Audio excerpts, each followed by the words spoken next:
ఓం శ్రీ పరమాత్మనే నమః. భగవద్బంధువులందరికీ ఈ పాండురంగదాసుని హృదయపూర్వక నమస్కారాలు. శ్రీ మహావిష్ణువు యొక్క దివ్యానుగ్రహం చేత గరుత్మంతుల వారు తెలుసుకున్నటువంటి ఈ దివ్యమైనటువంటి తత్వాన్ని మనకి వ్యాసుల వారు గరుడ పురాణంగా అందించారు. అలాంటి దానిని ఇవాళ మనం 12వ అధ్యాయంలోకి ప్రవేశిద్దాం. ముందుగా పరాత్పరుణ్ణి నరసింహస్వామి వారిగా భావించి వారిని కీర్తించి తదుపరి కథాక్రమంలో ప్రవేశిద్దాం. గౌతమీ స్నానాన కడదేరు తడమన్న మొనసి చన్నీళ్లలో మునుగలేను, తీర్థయాత్రలచే కృతార్థుడౌటమటన్న బడలి నేమంబులునే నడుపలేను, దానధర్మములా సద్గతి జందుదమన్న ఘనముగా నాయొద్ద ధనము లేదు, తపమాచరించి సార్థకమునందుదమన్న నిమిషమైనను మనస్సు నిలుపలేను, కష్టముల కోర్వనా చేతగాదు నిన్ను స్మరణ చేసెదా నా యథాశక్తి కొలది, భూషణ వికాస శ్రీధర్మపురి నివాస దుష్ట సంహార నరసింహ దురిత దూరా, తత్పురుషాయ విద్మహే సువర్ణపక్షాయ ధీమహి తన్నో గరుడ ప్రచోదయాత్, వ్యాసాయ విష్ణురూపాయ వ్యాసరూపాయ విష్ణవే నమో వై బ్రహ్మనిధయే వాసిష్ఠాయ నమో నమః. శ్రీ గురుభ్యో నమః. హరి ఓం. ఈ 12వ అధ్యాయంలో పరమాత్మ మనకు వ్యక్తి మృతి చెందిన తర్వాత 11వ దినములో చేయవలసినటువంటి వృషోత్సర్జన విధిని గురించి చెప్తున్నారు. అంటే మన అచ్చ తెలుగు భాషలో చెప్పాలంటే అచ్చు వేసి ఆబోతును వదిలిపెట్టడం. చూడండి, మనవాళ్ళు కూడా ఊరికే రికామికగా తిరిగేవాడిని ఇలాగే సంభావిస్తారు. అచ్చోసిన ఆంబోతులా తిరుగుతున్నాడు వాడంటారు. అంటే దానికి ఎక్కడా అడ్డు అదుపు ఉండదు. దాన్ని స్వయంగా స్వతంత్ర ప్రతిపత్తి కలిగిన దానిగా దాన్ని పంపిస్తారు. అప్పుడు పరమాత్మ గరుత్మంతుల వారు అడిగిన దానికి ఈ రకంగా చెప్తున్నారట. వ్యక్తి మృతి చెందినటువంటి 11వ రోజు పరమాత్మ ఇలా చెప్తున్నారు. వ్యక్తి యొక్క మృతి చెందినటువంటి 11వ రోజున జలాశయానికి వెళ్ళి సమస్త ఊర్ధ్వ దేహక్రియలు చేయాలి. దీనికోసం వేదశాస్త్ర పారంగతులైనటువంటి బ్రాహ్మణుల్ని నియమించుకోవాలి. వారికి నమస్కారం చేయాలి. కృతాంజలి ఘటిస్తూ ప్రేత విముక్తి కలిగించండి అని ప్రార్థించాలి. అలాగే ఆచార్యుడు కూడా స్నాన సంధ్యానుష్ఠానాలు పూర్తి చేసుకొని 11వ రోజుకి ఎలాంటి విధినైతే చేస్తారో ఆ విధిని ఆచరించాలి. ఈ 11వ రోజున సమంత్రకంగా పిండ ప్రదానం చేయాలి. ఇది ఎలా చేస్తారో క్లుప్తంగా చెప్తున్నారు. సవివరంగా మరల అపరంలో ఉంటుంది. బంగారంతో విష్ణువు, వెండితో బ్రహ్మ, రాగితో శివ, ఇలాంటి అలాగే లోహంతో అంటే ఇనుముతో యమప్రతిమలు చేయించాలి. వీటికి స్థాపన, తర్పణాలు, అర్చావిధి ఇత్యాదులన్నీ కూడా అపరంలో ఉంటాయి. అంటే 16వ భాగం ఏదైతే ఉంటుందో మన ప్రకరణాల్లో అలాంటి 16వ భాగంలో వివరాలు పూర్తిగా ఉంటాయి. ఇందులోనే శయ్యాదాన విధి అనేటువంటిది ఒకటి ఉంటుంది. అది ఎలా అంటే ఏ బ్రాహ్మణుడికైతే మనం ఈ శయ్యను దానం చేస్తామో అతనికి సమంత్రకంగా పాదాలు కడిగి వస్త్రాధికాలతో అతన్ని పూజించి మృష్టాన్నం పెట్టి తర్వాత శయ్య మీద బంగారపు ప్రతిమ ఉంచి పూజ చేసి అలాగే మృతుని యొక్క ప్రతిమతో కూడినది సర్వోపకరణాలతో ఉన్నది అయినటువంటి మృతుని శయ్యను ఆచార్యునకు దానం చేసి నమస్కారం ప్రదక్షిణాదులు గావించి ఆయన్ని పంపించి వేయాలి. ఇలా చేసి శయ్యాదానం చేసినటువంటి ఫలితాన్ని మనం పొందవచ్చు. అలాగే వృషోత్సర్జనం ఇప్పుడు చెప్తున్నారు. అదేంటయ్యా? ముందుగా తర్పణం విడిచే విధానాన్ని చూద్దాం. కర్తను పితృదేవతలు ఆశీర్వదించేటువంటి ఈ తర్పణ రీతి చెప్తున్నాను. మృతి చెందినటువంటి మొదలు 3వ రోజు వరకు వరుసగా 3 చిన్న శిలలను త్రాటితో కట్టి 4 త్రోవలు కలిసే చోట రాత్రులందు పారవేయాలి. అస్థి సంచయనం చేసిన పిదప ఉద్దేశించినటువంటి దాయాదులు అంతా కూడా గతించిన వానికి తర్పణాలు వదిలిపెట్టాలి. ఎవరూ లేని పక్షంలో మాత్రమే బ్రాహ్మణులు, క్షత్రియులు, వైశ్యవర్ణస్థులు తర్పణాన్ని విడిచే అధికారం శూద్రునికి ఇవ్వబడింది. మళ్ళీ ఇంకొకసారి చెప్తాను. 3వ రోజున 3 చిన్న శిలలతో తాటిని కట్టి 4 త్రోవలు కలిసే చోట రాత్రందు పారవేయాలి మరణించినటువంటి 3వ రోజున. అలాగే అస్థి సంచయనం చేసిన పిదప ఉద్దేశించినటువంటి దాయాదులు అంతా గతించిన వానికి తర్పణం విడవాలి. ఇలా తర్పణం విడవడానికి ఎవరూ లేనట్లయితే, ఎవరికి బ్రాహ్మణ, క్షత్రియ, వైశ్యాదులలో ఎవరూ కూడా అతనికి తర్పణం ఇచ్చేటువంటి దాయాదులు అంటే వాళ్ళ యొక్క వంశీకులు ఎవరూ లేకపోతే అలాంటి తర్పణాన్ని శూద్రుడు కూడా ఇవ్వచ్చటప్పుడు. ఎవరికి? ఈ పై 3 వర్ణాల వాళ్ళకి కూడా. ఇంకా అందరూ ఉండి కూడా కర్మవైముఖ్యం ప్రదర్శించినప్పటికీ తన అతిశయాన్ని చాటుకోవడానికి శూద్రుడు పై 3 వర్ణాల వాళ్ళకి తర్పణం ఇవ్వకూడదు. ఇప్పుడు చాలామంది ఆబ్దికాలు పెట్టడం లేదు, ఇవన్నీ ట్రాష్ అంటున్నారు, ఇవన్నీ చేయాలా అంటున్నారు. అలాంటి వాళ్ళు పై 3 వర్ణాలలో కూడా ఉండొచ్చు, మేమేం చెయ్యం ఇలాంటివంటే అంటారు. అలాగా ఇలా చెయ్యాలి, ఇది ధర్మం అని తెలిసినటువంటి శూద్రుడు అతిశయం కోసం ఇలాగా నేను చేస్తానని ముందుకు రాకూడదట, అలా వదిలిపెట్టేయాలి. తర్వాత ఇదే విధంగా బ్రాహ్మణ, క్షత్రియుల విషయంలో వైశ్యులు ఆచరించవచ్చు, క్షత్రియుల విషయంలో అలాగే వైశ్యులు ఆచరించవచ్చు. కానీ వైశ్యునికి బ్రాహ్మణ, క్షత్రియులు తర్పణం ఇవ్వడానికి తగరు. అలా చేసినప్పటికీ కూడా అది వ్యర్థమే అవుతుంది. ఇంకా తర్వాత లోభత్వం, ఇది సద్గతికి శత్రువు. ఓ గరుత్మంతా, ఇక్కడ ముఖ్యంగా అందరూ గ్రహించాల్సినటువంటి విషయం ఉంది.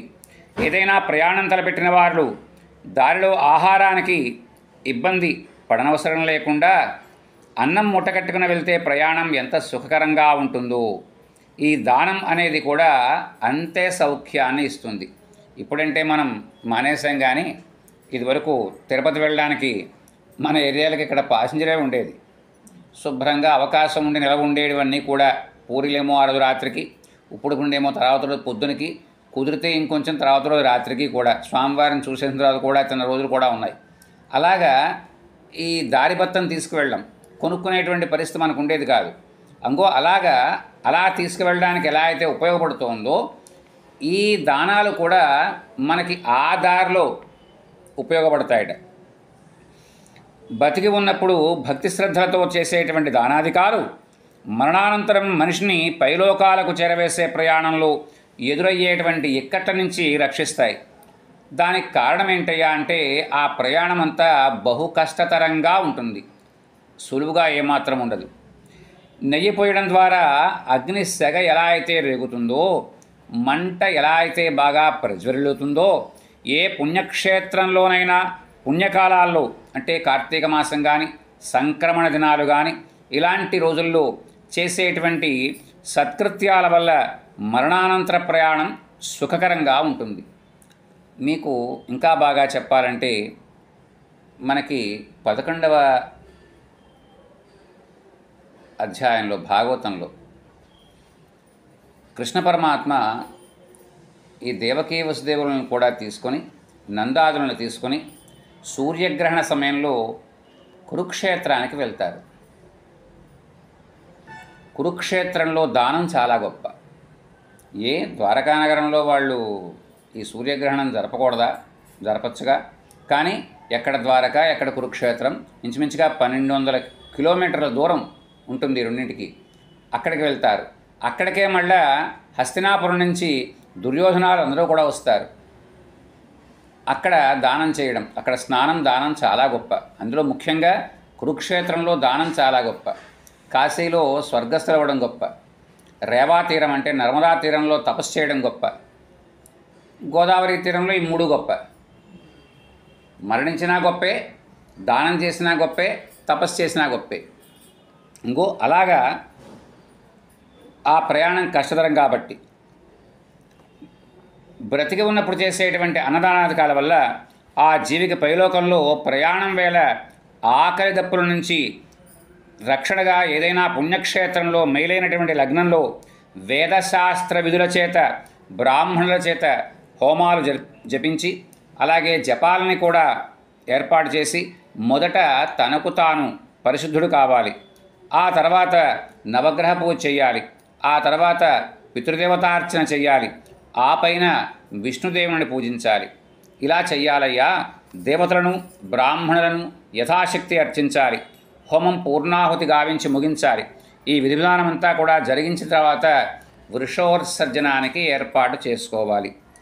ఇంకా 11వ దినం ఇలాంటి ఆబోతును మనం వదిలిపెట్టాలి. అది ఎలాంటిదై ఉండాలి అంటే హీనాంగాలు లేనిదై ఉండాలి.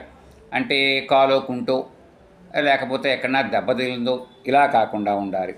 అది రోగాలు లేనిది అని డాక్టర్ల చేత అంటే వెటనరీ డాక్టర్ల చేత మనం సర్టిఫై చేయించుకోవాలి. అలాగే లేగటిది కాని వృషభాన్ని ఎన్నిక చెయ్యాలి.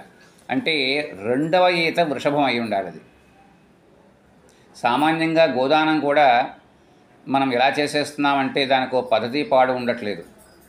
అది 2వ ఈత ఈనటువంటి ఆవయి ఉండాలి. ఒక కొడుకు కాదు, నాకులాగా.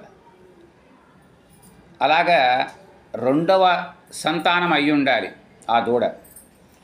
తర్వాత అది నడ్డి పల్లంగా ఉండాలి, పొదుగు బాగుండాలి, ఆ సిరలు పితుక్కోవడానికి వీలుగా ఉండాలి, కొమ్ములు పొట్టిగా ఉండాలి, ఈ పృష్ఠభాగం బాగా విశాలంగా ఉండాలి, మంచి తోక ఉండాలి. అలాగే ఆ చూసిన వెంటనే ఒక అద్భుతమైనటువంటి కళ ఆవు యొక్క ముఖంలో కనబడాలి. తీర్చిదిద్దినట్టుగా ఉంటాయి ఆవు కళ్ళు. దానికన్నా ఇంకా బాగుంటాయి ఆబోతు కళ్ళు. అసలు చాలా అద్భుతంగా ఉంటాయి. అంగో అలా అన్ని రకాలుగా కూడా దాన్ని సరిచూసుకున్న తర్వాతే మనం గోదానానికి వెళ్ళాలి. ఇక్కడ కూడా అదే చెప్తున్నాడు. ఎర్రటి కళ్ళు, ఎర్రని కొమ్ములు, ఎర్రని డెక్కలు, ఎర్రని కంఠం ఉండి తెల్లని కడుపు, నల్లని పృష్ఠభాగం కలిగినటువంటిది. పింగళవర్ణం అంటే లేత ఎరుపు రంగు కలిగినటువంటి వృషభాన్ని బ్రాహ్మణులు వెతికి ఈ సందర్భంలో సిద్ధం చేయాలట. ఎర్రని రంగులది రాజులకు, పసుపు రంగు వృషభం వైశ్యులకు, నల్ల రంగు వృషభం శూద్రుల కొరకు ఈ విసర్జన విధి కోసం చెప్పబడింది. రంగు ఆయా రంగులు వాళ్ళు తెలుసుకోవాలి. అలాగే పింగళ వృషభము అంటే తోకాపాదాలు తెల్లని వర్ణం కలిగి మిగతా అంతా కూడా పింగళ వర్ణం కలిగినది, లేత ఎరుపు రంగు కలిగినది. అంటే పసుపు ఎరుపు కలిపితే పింగళం అంటారు. ఇది పితృదేవతలకు అత్యంత ఇష్టమైనటువంటి రంగుటది. అలాగే ఏ రంగు కలిగినది, ఏ అవయవాల్లో ఏ రంగు ఉంటే అది ఎలాంటి వృషభము అంటారు. వృషభం అంతా ఒకటే, కానీ ఏ రంగులో ఉంటే దానికి మళ్ళీ వేరే పేరుంది అని చెప్పబడ్డాయట. ఇలా పైన వివరించబడినటువంటి లక్షణాలు కలిగినటువంటి వృషభాన్ని విడిచిపెట్టాలి, కానీ ఇంట్లో ఉంచుకోకూడదు. తనకు పుత్రుడు చాలామంది కలగాలని కోరుకోవాలి. ఎలా అంటే అలాంటి వాళ్ళల్లో ఒకడైనా సరే గయకు వెళ్ళి శ్రాద్ధం పెడతాడు, లేకున్నా గౌరీ వివాహాన్ని చేయిస్తాడు. అది కాకపోతే ఇలాగా ఇప్పుడు మనం చెప్పుకున్నటువంటి వృషోత్సర్జనానన్నా వాడు చేయిస్తాడు. అలా వృషోత్సర్జనం చేసినవాడు, గయాశ్రార్థం చేసిన వాడిని మాత్రమే పుత్రుడు అంటారు. దీనికి వ్యతిరేకంగా చేస్తే వాడికి పేరు లేదు, పుత్రుడు మాత్రం కాదు. ఇలా చేస్తే 21 తరాల వాళ్ళు తరిస్తారు. దీనికోసం పితృదేవతలు ఎప్పుడూ కూడా ఎదురు చూస్తూ ఉంటారట. అలాగే వాళ్ళు ఇంకో దానికోవడం కోసం ఎదురు చూస్తారు.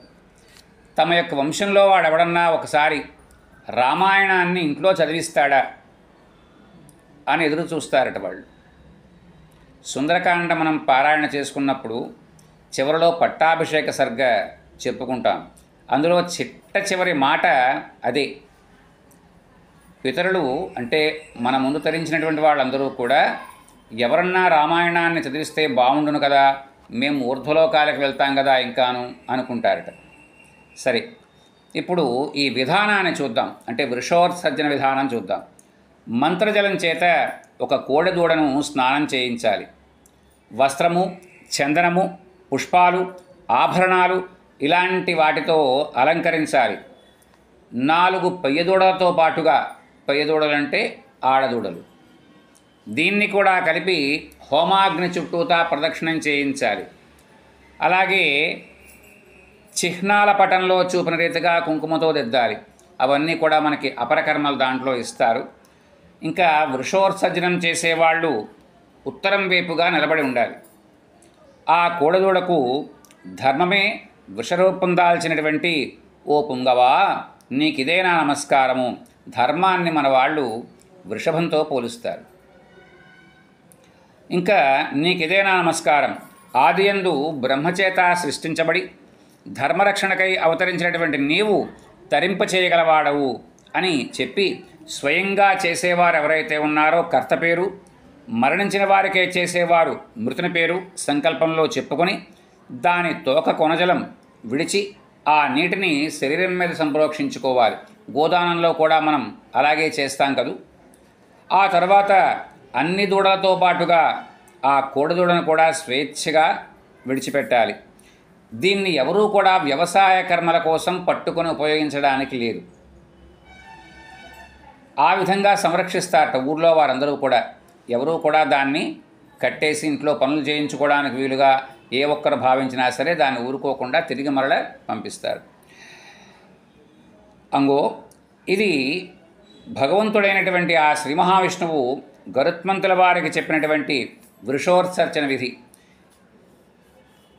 ఓ శౌనకాది మహాములారా, ఇదే నేను మీకు వివరించాను. ఇది మరొక పద్ధతిలో కూడా ఉంటుంది. దీనిని కామ్య వృషోత్సర్జనము అంటారు. అంటే కోరికతో చేసేటువంటి కోడెదూడని వదిలిపెట్టడం. ఇంతకు ముందుది కోరికలేమీ ఉండవు. అలా వదిలిపెడితే ఏమవుతుందయ్యా అంటే 21 తరాలు తరిస్తాయి. ఇప్పుడు కోరికతో చేసేటువంటి ఆ కోడెదూడను వదిలిపెట్టే విధానం చూద్దాం. మృతి చెందినటువంటి 11వ రోజులలో ఏదో ఒక రోజు స్థలం శుద్ధి చేసినటువంటి ప్రదేశంలో అగ్ని ప్రతిష్టాపన చేసి ఏకంగా ఒకే రంగు ఉండేటువంటి కోడెదూడను, చిన్నదైనటువంటి ఒక ఆవు దూడను తీసుకువచ్చి రెండింటికి స్నానం చేయించి వస్త్రాభరణాలతో అలంకరించి తోకభాగంలో తర్పణం చేసి విడిచిపెట్టి నాందీశ్రార్థం మొదలుపెట్టాలి. నాందీశ్రార్థము అన్న మాటకు అర్థం ఏంటంటే ఇది కూడా మనం అటకెక్కించేసాం పెళ్ళిళ్ళలో. మరి పాలికల్ని మనం పెడతాం. పాలికలు పెళ్ళికి పెడతారు. పాలికలు అంటే ఒక వ్యవసాయం పని ఏదైతే ఉంటుందో అలాగ మట్టి తవ్వడం, ఆ మట్టి తీసుకురావడం, ఆ పాలికల్లో నింపడం, అంతకుముందే నవధాన్యాలన్నీ కూడా పాలల్లో లేక నీళ్ళల్లోనూ వాటిని శుభ్రంగా నానబెట్టి ఆ మొలకలు వచ్చే సమయానికి వాటిని సేకరించి దీని మీద వేసి జల్లి దాని మీద మళ్ళా కొద్దిగా మట్టిని వేసి దానికి పంచపాలికా దేవతలు ఉంటారు, వాళ్ళకి మనం అర్చన చేసి పంచోపచార పూజ చేసి దాని మీద ఆకులు కప్పి ఉంచుతారు. ఈ మొత్తం అంతా కథంతా పూర్తయ్యేప్పటికి మనకు వివాహం తాలూకు తంతయ్యేప్పటికల్లా 16 రోజులు అవుతుంది. ఈ 16 రోజులకి ఇంచ ఒక అడుగు ఎత్తు మొక్కలు దాంట్లో వచ్చి ఉంటాయి, రావాలి కూడా. దాన్ని మళ్ళా దేవతామూర్తులకి నమస్కారం చేసి వాళ్ళకి అర్పణ చేస్తారు. ఈ సందర్భంలో మనకి పితృదేవతలను కూడా ఆహ్వానిస్తారు. దీనిని నాందీముఖం అంటారు. మరి బతుకున్న వాళ్లే కాదు, వెళ్ళిపోయిన వాళ్ళు కూడా పెళ్లి చూడాలి కదా, కూతురు పెళ్ళి కొడుకు పెళ్ళి, అందుకని వాళ్ళని కూడా ఆహ్వానిస్తారు. ఈ నాందీముఖం కూడా రాను క్రమక్రమంగా అది అన్ని వర్ణాల్లోనూ వెనక్కి వెళ్ళిపోయింది. ఇంకా బ్రాహ్మణ వర్ణాల్లో కొన్ని చోట్ల ఇంకా బ్రతికి ఉంది చెప్పాలంటే. అంటే పితృదేవతల్ని కూడా పిలవాలి అది. ఇంకా ఒక పక్షం వరకు బ్రాహ్మణ భోజనాధికాలు జరిగించాలి. వెండి నువ్వులు నీటితో నిండినటువంటి పాత్ర, వస్త్రం మొదలైన వాటిని దానం చేసినట్లయితే 101 తరాల వాళ్ళు స్వర్గం చేరుకుంటారు. కామ్య వృషోత్సర్జనం అంటే ఇదే. ఓ గరుత్మంతుడా, కాలు జారి పడిపోయినా, ఉరి వేసుకున్నా, విషం పుచ్చుకున్నా, అగ్నిలో పడిన మరణిస్తే అంటే బుద్ధిపూర్వకంగా ఆత్మహత్య చేసుకుంటే వారికి సద్గతులు కలగవు. ఎవరైనా ప్రమాదవశాత్తు అగ్నిలోనో నీళ్లలోనో పడి మరణిస్తే దహనాది కర్మలన్నీ కూడా శాస్త్ర ప్రకారంగా చేయవలసింది. అంటే ఇక్కడ పడడం మనంత మనం పడ్డం వేరు, ప్రమాదవశాత్తు పడ్డం వేరు. అది ఇంకా ప్రమాదం వల్ల కానీ కోరి కానీ ఎవడైనా పాము కరిచి మృతి చెందితే ప్రతి మాసము కూడా శుద్ధ పంచమి బహుళ పంచమి తిథుల్లో నాగపూజ చేయించాలి. పిండితో భూమి మీద పాము పడగను తీర్చి దానిని తెల్లని పువ్వులతోనూ ధూపదీపాలతోనూ పూజించి బియ్యం నుంబులు వేసి పచ్చిపిండిని పాలని నివేదన చేయాలి. బంగారంతో సర్పాన్ని చేయించి దానిని ఒక ఆవును బ్రాహ్మణునికి ఇవ్వాలి. తర్వాత దోసిలి ఒగ్గి ప్రీతిని పొందవయ్యా అని ఆ నాగరాజును ప్రార్థించాలి. ఆ తర్వాత మృతి పొందిన వారికి నారాయణ బలి ఇవ్వాలి. దీనివల్ల వారి యొక్క పాపాలన్నీ పోయి స్వర్గవాసం కలుగుతుంది. ఇంకా రకరకాలైనటువంటి బలవన్మరణాలు ఉంటాయి. పక్షులు పొడవడం చేతనో, కుక్కలు నక్కలు కరవడం చేతనో, ఎద్దు కుమ్మడం చేతనో, నీటిలో పడడం చేతనో, కుష్ఠవ్యాధి చేతనో, దేహానికి పురుగులు పట్టినందువలనో, పిడుగులు పడ్డం వలనో, చెట్టు వంటివి కూలిపోవడం వల్ల చేతనో అలా మృతి చెందినా కూడా అవి దుర్మరణాలుగానే భావించాలి. ఇటువంటి వారికి నరకయాతనలు తప్పించి సద్గతులు కలుగజేయవలసిందే. ఈ రీతిగా మరణించిన వారి సంబంధీకులకు అశౌచం లేదు. మరణించిన వెంటనే కర్మకాండ ప్రారంభించవలసినటువంటి అవసరం లేదు. ఇలాంటి మరణాలు సంభవిస్తే శూద్రునికి మాత్రం వెంటనే కర్మ జరపాలి. వైశ్యునికి 15 రోజుల తర్వాత, క్షత్రియునికి 2 నెలల తర్వాత, బ్రాహ్మణునికి 6 నెలల తర్వాత ఎప్పుడైనా కర్మ చేయవచ్చు. గంగా తీరంలో కానీ, యమునా ఒడ్డున కానీ, పుష్కర క్షేత్రంలో కానీ, నైమిషారణ్యంలో కానీ, అశ్వత్థ వృక్షం కింద కానీ, గోశాలలో కానీ, ఇంట్లోనే కానీ నారాయణ బలి శ్రాద్ధం చేయవలసి ఉంటుంది. వేదమంత్రాలతో శ్రీమన్నారాయణమూర్తిని ఆరాధించి పురుష సూక్తం మొదలైనటువంటి వేదమంత్రాలని పఠించి అలాగే లేక పఠింపచేసి దక్షిణముఖంగా నిలిచి శంఖచక్ర గదా పీతాంబరధారి అయినటువంటి సర్వాంతర్యామైనటువంటి దివ్యమంగళ విగ్రహుడు అనంత కళ్యాణ గుణగణ స్వరూపుడు అయినటువంటి భగవంతుడిని ప్రార్థించి మరణించిన వారిని సద్గతి కలగజేయమని కోరుతూ భక్తిపూర్వకంగా బ్రాహ్మణులకు భోజనాధికాలు జరిపించి పిండతర్పణాలు చేయించాలి. తామ్ర పాత్రలు అంటే రాగి పాత్రలు తెరలు నింపి నలనూరు నింపి దానం చేయాలి. అలాగే కోయడానికి సిద్ధంగా ఉన్నటువంటి వరి పొలాన్ని ఋగ్వేదం తెలిసిన వారికి, సన్నబియ్యం గల ధాన్యాన్ని సామవేదం తెలిసిన వారికి దానంగా ఇవ్వాలి. కొయ్యడానికి సిద్ధంగా ఉన్నటువంటి వరి పంటను అక్కడే ఋగ్వేదం తెలిసిన వారికి ఇవ్వాలి. సన్న బియ్యాన్ని సామవేదం తెలిసిన వారికి ఇవ్వాలి.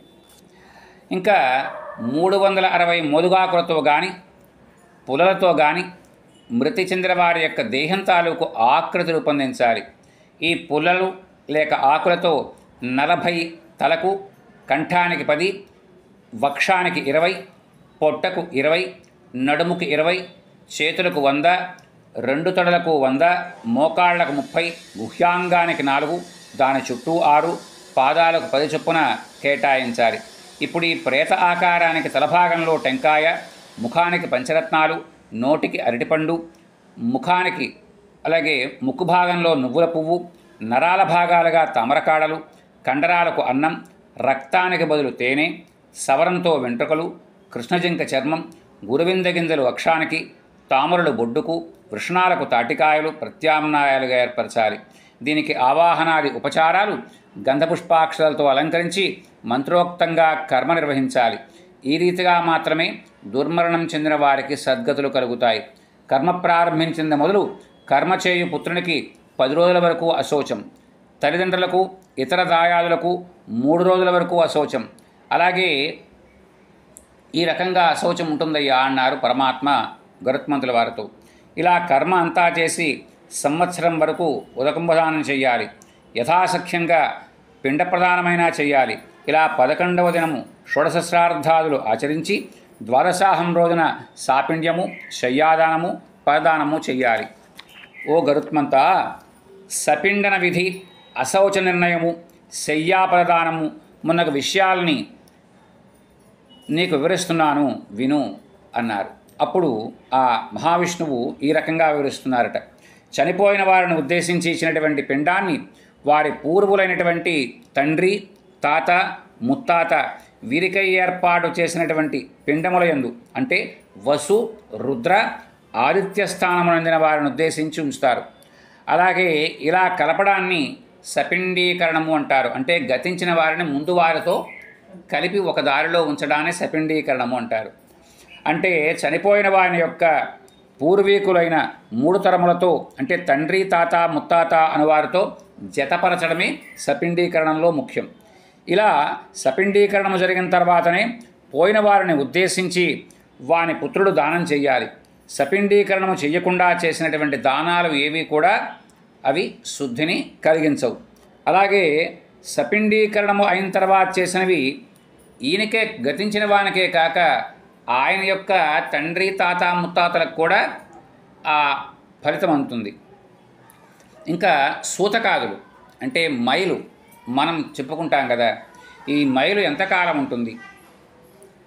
బ్రాహ్మణులకు 10 దినములు, క్షత్రియులకు 12 దినములకు, వైశ్యులకు 15 దినములకు, తదితరులకు 30 దినములకు శుద్ధి అవుతుంది. సపిండులు అనగా గత 4 తరముల వారు మన వెనకాల చనిపోయినవాడు, ఆయన యొక్క తండ్రి, తాత, ముత్తాత వీరికి 10 దినాలు సూతకం. ఈ 10 దినాలు అయిపోయిన తర్వాత వాళ్ళకి సూతకం ఉండదు. అలాగే సకుల్యులు మరణించిన వారిని మొదలుకొని 7 తరాల వరకు కూడా, మామూలుగా మనకి ఇక్కడ 3 తరాలు చెప్తున్నారు. ఇంకా సకుల్యులు అన్న మాటకు అర్థం మన కులంలో జన్మించినటువంటి వాళ్ళు 7 తరాల వారి పిల్లలు గోత్రజులు, మరణించిన వారితో మొదలుకొని గత 10 తరముల వారి పిల్లలు వీరికి 6 రోజుల మొదలుకొని స్నానం చేత శుద్ధి అవుతుంది. అంటే 6వ రోజున స్నానంతో శుద్ధి అయిపోతుంది. అలాగే ఒక సూతకము ఉండగా మరి ఒక సూతకము కలిగినచో మొదటి అశౌచములు 6 దినముల లోపుల్లో అయినచో మొదటి అశౌచంతోనే రెండవది కూడా పూర్తయిపోతుంది. ఇప్పుడు ఒక ఉదాహరణ చెప్తాను. మా నాన్నగారు స్వర్గస్థులయ్యారు. అప్పుడు 3వ రోజున ఎప్పుడో మా మేనమావ గారు స్వర్గస్థులయ్యారని తెలుస్తుంది. అంటే తల్లిదండ్రుల యొక్క సూతకాలలో సర్వము కలిసిపోతాయి. దానికోసం మళ్ళీ మనం 10 రోజులైన తర్వాత ఇంకో 3 రోజులు పట్టే పని లేదు. అన్నింటికన్నా ముఖ్యం తల్లి, తండ్రి వీరు స్వర్గస్థులైనప్పుడు కలిగినటువంటి సూతకంతో ఇంకా ఏ రకమైనటువంటి బంధువర్గాల వాళ్ళ తాలూకు గతించినటువంటి సూతకాలు కూడా ఇందులో సర్వము కలిసిపోతాయి తప్ప దానికోసం ప్రత్యేకంగా మనం చేయవలసిన పని ఉండదు. అలాగే ముందు తెలిసినటువంటి సూతకంతో తర్వాతది కూడా కలిసిపోతుంది. దానికోసం మరలా ఈ 3 రోజులు అయిన తర్వాత మళ్ళీ ఇంకో 3 రోజులు పట్టాలనేటువంటి భావన లేదు. అలాగే మొదటి అశౌచంతోనే రెండవ శౌచం కూడా శుద్ధి అవుతుంది. అలా కాక మొదటి అశౌచం 6 దినాల తర్వాత రెండవ అశౌచం కనుక వస్తే రెండవ అశౌచం పూర్తయినాడే మొదటిది కూడా పూర్తవుతుంది. అంటే 6 రోజులలోపు 2 ఒకటే. 6 రోజుల తర్వాత కనుక తెలిస్తే, మళ్ళా ఉదాహరణ చెప్తాను. మా నాన్నగారు గతించినప్పుడు 6 రోజుల అశౌచం వచ్చిందనుకోండి. 6 రోజులు ఉన్న తర్వాత మరలా ఇంకొకరి గురించి ఏమైనా తెలిస్తే అదో 6వ రోజున మళ్ళీ దాని నుంచి మళ్ళీ 3 రోజులు 9వ రోజు కానీ స్నానం పూర్తవదు ఎవరికి, మిగతా వారికి. అది మళ్ళీ దీంతో సంబంధం లేదు. తండ్రి, తల్లి కనుక గతించిన తర్వాత వారు గతించిన రోజుల్లో ఇంకా ఏ అశౌచములైనా సరే అది పట్టే పని లేదు. ఇదే అన్నింటికన్నా పెద్ద అశౌచం. తర్వాత మగపిల్లలు దంతములు రాని వయసులో మరణించినచో జ్ఞాతులకు స్నానముతో శుద్ధి. 3 సంవత్సరములలోపు అంటే చౌలము పుట్టి వెంట్రుకలు తీయించే లోపు గనక మరణించినట్లయితే 1 దినము, 8 సంవత్సరాల లోపు వయసులో అంటే ఉపనయనము అయిన తర్వాత మరణిస్తే 3 రాత్రులు, 8 సంవత్సరాలు దాటిన తర్వాత మరణిస్తే 10 రోజులు పట్టాలి. ఆడపిల్లలు పుట్టు వెంట్రుకలు తీయలోపు మరణించినచో జ్ఞాతులు అంటే తెలిసిన వారందరికీ కూడా శుద్ధి స్నానంతో పోతుంది. అలాగే తర్వాత అయితే 1 దినము, నిశ్చితార్థమైన తర్వాత మరణిస్తే పితృ భర్తృవంశాల వారికి 3 దినాలు, వివాహమైన తర్వాత భర్తృవంశం వారికి మాత్రమే 10 దినాలు అశౌచం ఉంటుంది. గర్భస్రావం 6 నెలలలోపు గర్భస్రావం అయితే, గర్భస్రావం ఏ నెలలో అయిందో అన్ని దినాలు ఆ తల్లికి అశౌచంగా పరిగణిస్తారు.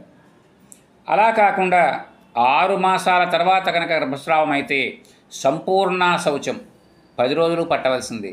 ఎందుకు ఇలా చెప్పారు అంటే 5వ నెలలో ప్రాణం వస్తుంది ఆ గర్భస్థమైనటువంటి శిశువుకి, అంతవరకు ప్రాణం ఉండదు. ఇంకా జ్ఞాతులకు మాత్రం వాళ్ళు స్నానం చేస్తే శుద్ధి అవుతారు.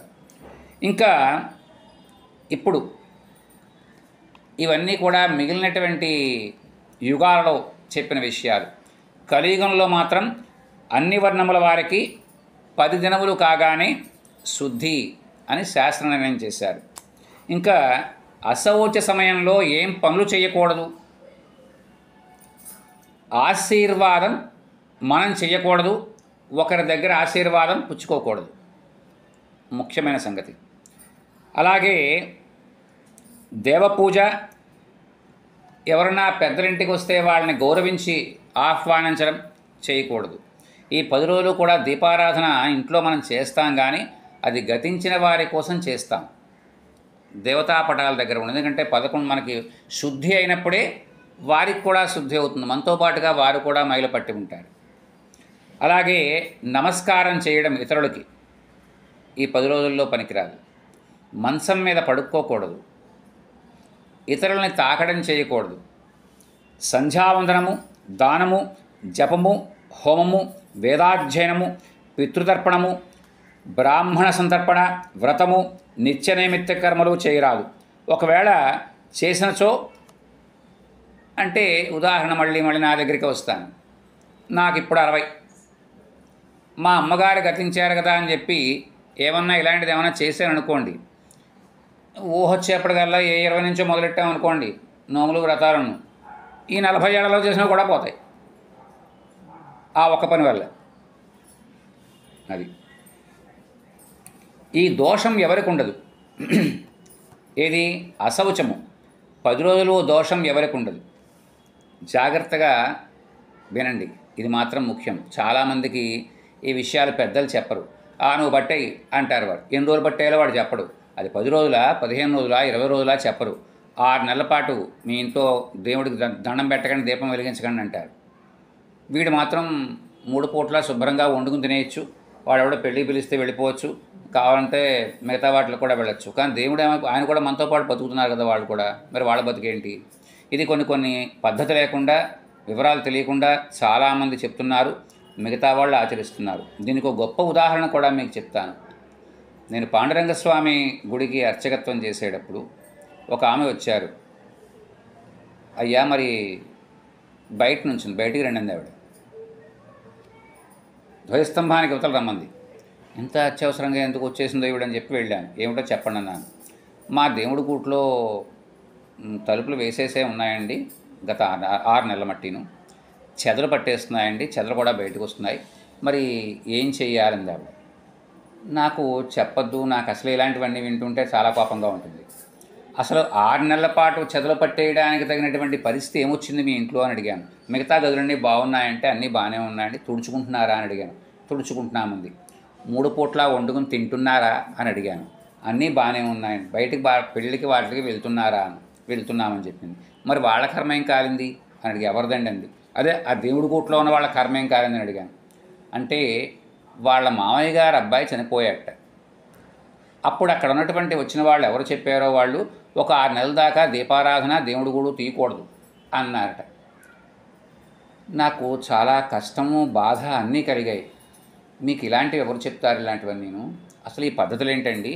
ముందు మొట్టమొదట మీరు ఈ మాట విన్న తర్వాత వెళ్ళిపోయి ఆ తలుపు తీసి ఆ లోపల పరిస్థితి అంతా బాగు చేసి, మీరు వాళ్ళకి ఏదన్నా మంచి పరిస్థితి, ఆ ఫోటోలు బాగుంటే ఉంచుకుని, లేకపోతే గంగలో కలిపేసి మళ్ళీ కొత్తవి పెట్టుకుని, ఏం మిగిలాయో బాగున్న వట్టి పెట్టుకుని మిగతావన్నీ గంగలో కలిపేసి, నా వల్ల పొరపాటు అయిపోయింది అని అక్కడ ఎవరెవరైతే ఉండేవారో, ఇప్పుడు ఆ మొహాలు కూడా ఉండవుగా, మరి వాళ్ళందరికీ ఓ దండం పెట్టి మీ ఇలవేల్పుకు కూడా క్షమాపణలు కోరుకుని, ఇక మీదట ఇలాంటి పొరపాటు చెయ్యను, క్షమించమని చెప్పి మీరు లెంపలేసుకుంటారో, సాష్టాంగపడతారో, ముట్టికాయలు కొట్టుకుంటారో కొట్టుకుని ఆ ప్రదేశాన్ని శుభ్రంగా ఉంచండి అని చెప్పాను. మేనత్త కొడుకు వెళ్ళిపోతే 6 నెలల పాటు దేవుడు ఏం చేశాడండి? మేనత్త కొడుకు పోతేనా? మిగతా వర్ణాలు ఎప్పుడో మానేసాయి. ఈ పై వాళ్ళు ఎవరైనా ఉంటే వాళ్ళు ఇంకా మాలాంటి వాళ్ళ 3 రోజులు పక్షిని పడతాం, 3 రోజుల మైలు పడుతున్నాం మేము ఇప్పటికీ. మేనత్త సంబంధించిన వాళ్ళు ఎవరైనా వెళ్ళిపోతే మిగతా వర్ణాల వాళ్ళు ఈ గతించిన వాళ్ళకి తప్పితే మిగతా వాళ్ళు ఎవరికి పట్టడం మానేసి చాలా కాలం అయిపోయింది. మరి పట్టాలి. మరి చూసారండి ఎంత కష్టం ఆ దేవతామూర్తులు అనుభవించి ఉంటారు. చెదలు పట్టేస్తున్నాయంటే ఆ లోపల. దోషం ఎవరికి ఉండదో జాగ్రత్తగా విందాం. బ్రహ్మచారికి దోషం ఉండదు, వేదాధ్యయనం చేసేటువంటి బ్రహ్మచారికి దోషం ఉండదు. అలాగే వ్రతమంత్రపూతలు, వ్రతం చేసేవాళ్ళు, నిత్యము కూడా అనుష్ఠానాన్ని వ్రతంగా చేసేవాళ్ళు, అంటే ఏ రోజు కూడా ఆహితాగ్నులు అంటారు, నిత్యాగ్నిహోత్రీకులు, వారికి మైల ఉండదు. అలాగే మంత్రానుష్ఠానాన్ని నిత్యము చేసేటువంటి వాళ్ళు, వాళ్ళకి మైలు ఉండదు. అలాగే బ్రహ్మజ్ఞానులైనటువంటి యతులు, బ్రహ్మజ్ఞానం కలిగినటువంటి యతీశ్వరుడు, బ్రహ్మజ్ఞానం కలిగినటువంటి రాజులకు బ్రహ్మజ్ఞానం ఏంటనొచ్చు. జనక మహారాజు అలాంటి వాడే మరి.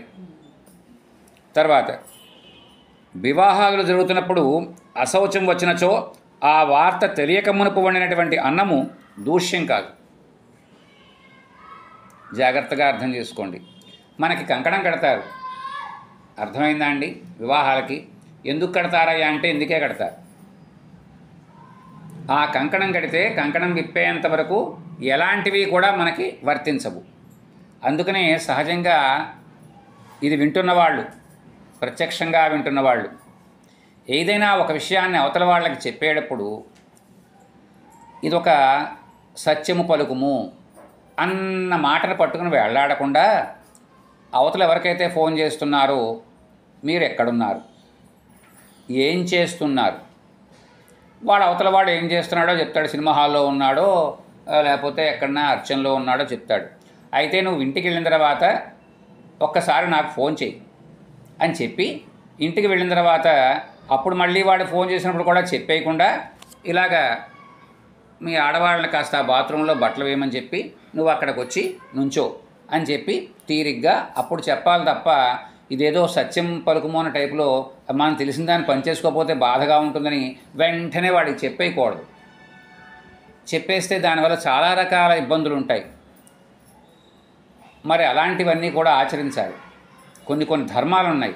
కొన్ని విషయాలు వెంటనే సత్యం బ్రూయాత్ ప్రియం బ్రూయాత్ నబ్రూయాత్ సత్యం అప్రియం అంటే సత్యం పలకాలి, అది ప్రియంగా పలకాలి, అంటే నెమ్మదంగా పలకాలి.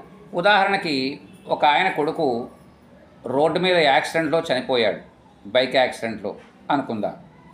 ఆ కొడుకు చనిపోయాడు కదా, సత్యం చెప్పమన్నారు కదా అని చెప్పి ఆ తండ్రికి ఫోన్ చేసి వెంటనే మీ వాడు రోడ్డు మీద యాక్సిడెంట్లో చచ్చిపోయాడంటే ఈ ముసలివాడు ఎవరన్నా కొంచెం గుండె పరిస్థితి సక్రమంగా లేని వాడు ఉంటే మరుక్షణంలో ఈయన కూడా వెళ్ళిపోతాడు. ఇది అవసరమా? మీరు ఒక్కసారి ఫలానా హాస్పిటల్ దగ్గర రండి అంటే అటుపక్క ఆయన గుచ్చుకొచ్చాడు, ఏం పర్వాలేదు మీరు రండి అని జాగ్రత్తగా వాళ్ళని ఎలాగో అలాగ మనం చేసుకొని చెప్పుకోవాలి తప్ప ధర్మం నిలబెట్టేయడం అక్కడ కాదు. బోల్డ్ ఉన్నా ఇంకా నిలబెట్టేసేయడం ధర్మాలు అక్కడ నిలబెట్టేసుకోవాలి.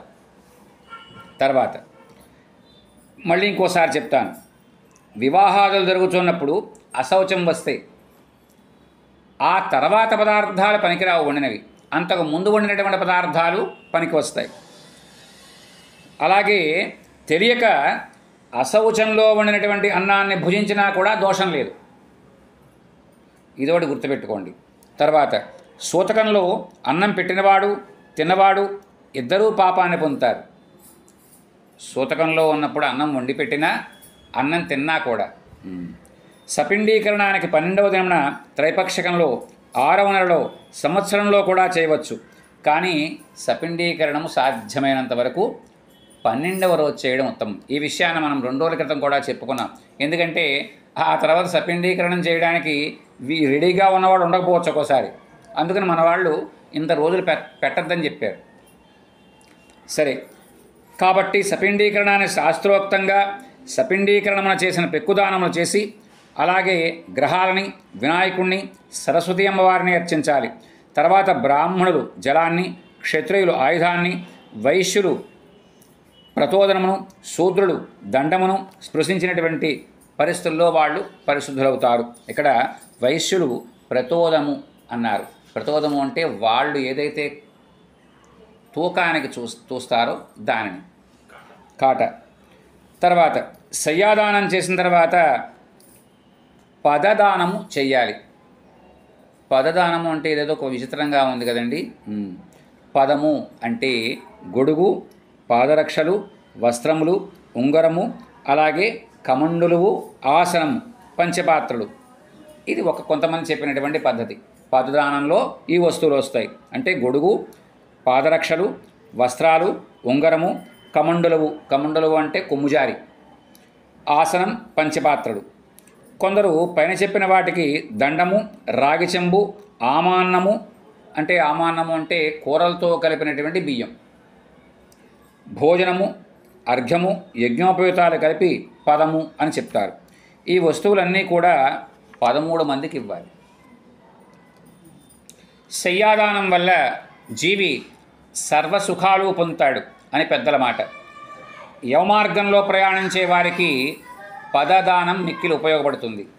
గొడుగును ఇవ్వడం వల్ల ప్రేతజీవికి ఎండ వల్ల ఆ మార్గంలో బాధ ఉండదు. గొడుగు నీడ వాటిని, అలాగే అక్కడ భయంకరమైనటువంటి ఎండ నుంచి కూడా రక్షిస్తుంది. పాదరక్షలు ఇవ్వడం వల్ల ముళ్ళు వగైరాలు గల యమలోక మార్గంలో ప్రేతజీవులు అశ్వాన్ని ఎక్కి సుఖంగా ప్రయాణం చేస్తారు. వస్త్రాలను ఇవ్వడం వల్ల అక్కడ సంచరించే వారికి చలిగాలి, వేడి, మున్నగు వాటి వల్ల బాధ కలగదు. ముద్రిక అంటే ఉంగరం, దీనిని ఇవ్వడం వల్ల క్రూరులు, భయంకరులు అయినటువంటి యమదూతలు పీడింపరు. కమండలువు, దీన్ని ఇవ్వడం వల్ల యమలోకంలో ప్రయాణించే వారికి దప్పిక కలిగితే గనక ఈ పాత్రలో జనం ఉపయోగించుకొని చనిపోయిన వారిని ఉద్దేశించినటువంటి తామ్రపాత్ర, అలాగే రాగి చెంబు, దానము 1000 శరవేంద్రాలు పెట్టినటువంటి పుణ్యం ఇస్తుంటండి ఒక పాత్ర, తామ్రపాత్ర ఇస్తే. అలాగే ఆసన భోజనములు ప్రేతజీవికి యమలోక మార్గంలో ఆసన భోజనాలు కలిగిస్తాయి. అంటే ఆసనము అంటే కూర్చునేటువంటిది, ఏదైనా సౌకర్యం కల్పించడం, పీట కానీ లేదంటే చదర కానీ, భోజనం కానీ. ఇది ప్రేతజీవికి యమలోకంలో అలాంటి అవకాశాలు కల్పిస్తాయి. ప్రతి మాసికమునందు కూడా జలకుంభాలను ఇవ్వాలి, అంటే కుండలో నీళ్లు పోసి ఇవ్వాలి. అలాగే అధిక క్షయమాసాలను గమనించి శాస్త్రానుకూలంగా ఆచరించాలి. అంటే 2 పున్నములు లోపులో గనక మాసం వస్తే, చంద్రుడు ఉంటే ఆ 2 పున్నములలోపు అది అధికం, 2 పున్నములకి దాటిపోయినట్లయితే క్షయం. ఇంకా తీర్థశ్రాద్ధము, గయాశ్రాద్ధము, గజఛాయాశ్రాద్ధము, యుగాది శ్రాద్ధము సంవత్సర మధ్యంలో అంటే సంవత్సరీకాలకు ముందుగా చేయకూడదు. ఏదన్నా మనం దివ్యక్షేత్రాలకు వెళ్తాం, అక్కడ గంగా, యమున, సరస్వతి ఇలాంటి తీరాల్లో ఈ సంవత్సరీకం అవ్వకుండా ఇలాంటి చోట్ల శ్రాద్ధాలు పెట్టడానికి లేదు. తర్వాత గయాలోకి వెళ్ళి కూడా ఇలాంటి అవకాశం తీసుకోకూడదు. గజఛాయా శ్రాద్ధము అంటే కొన్ని చోట్ల ఇలాంటి వాటికి ఏనుగును ఎండలో నుంచోబెట్టి ఆ ఏనుగు యొక్క ఛాయ ఎక్కడ ఉందో అక్కడ కూడా చేయవచ్చు, అంత దూరం వెళ్ళలేని వాళ్ళు. కాకపోతే ఏనుగు ఇప్పుడు ఎలా ఉంటుందంటే, వాడు ఎవడ మీదో కోపంతో ఏనుగుని పుట్టినరోజుకు బహుమానంగా ఇచ్చేట అవతలవాడు. ఏనుగుని ఇవ్వడం ఇచ్చేయచ్చు, కానీ వాడు దీన్ని మేపేపటికి వీడు ఇలా అయిపోయాడు వాడు. అలా ఏనుగు యొక్క ఛాయలో శ్రాద్ధం చేయవచ్చు. ఇంకా యుగాదులు అంటే ప్రతి యుగము కూడా మనకి పంచాంగంలో వస్తుంది. ఏ యుగం ఎప్పుడు మొదలైందో సంవత్సరంలో, ఆయా రోజుల్లో. ఇలా రోజుల్లో ఈ కార్యక్రమాలు ఏవి చేయకూడదు. సంవత్సరీకం అయిన తర్వాతే ఇవన్నీ కూడా చేసుకోవాలి. గయాశ్రాద్ధం పితృదేవతలకు చాలా ఇష్టమైనటువంటి శ్రాద్ధం అంట. సాధ్యమైనంత వరకు అక్కడికి వెళ్ళి చేయడం ధర్మం. ఇంకా సంవత్సరీకం తర్వాత నిత్యాబ్దీకాలే కాకుండా పైన వరుసలో చెప్పిన వాటిని కూడా మనం ఆచరించాలి ఆ లిస్టులో. అందువల్ల నీకు మరింత బాగా వివరంగా అర్థం కావడం కోసం ఓ గరుత్మంతుడా మరలా వివరిస్తాను అని చెప్పారు. ఇప్పుడు అశౌచము, మైలా పాటించే విధానాన్ని మనం రేపటి రోజున తెలుసుకోవడానికి ప్రయత్నం చేద్దాం. హరి ఓం తత్సత్.